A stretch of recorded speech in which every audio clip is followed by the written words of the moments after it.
So, this morning we are going to distribute the Bibles as a gift from you, Heartland Church, to the Church of Pandanon Church here at Bungolanon, Barangay Bungolanon.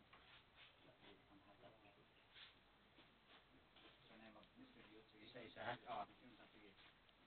Sana mag-distribute sa uban.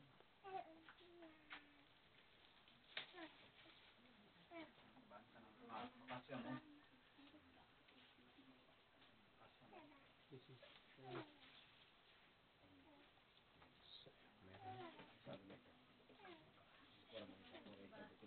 Documentation. Sige mo sila nga. Gasto ko. Gasto ko ito sa OP. Okay?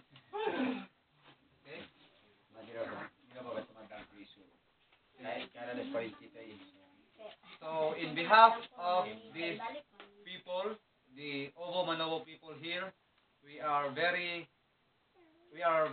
thankful, no, from you all for giving us this kind of opportunity. So may the Lord bless you more, and our prayer is we are hoping that this partnership will continue. Good morning.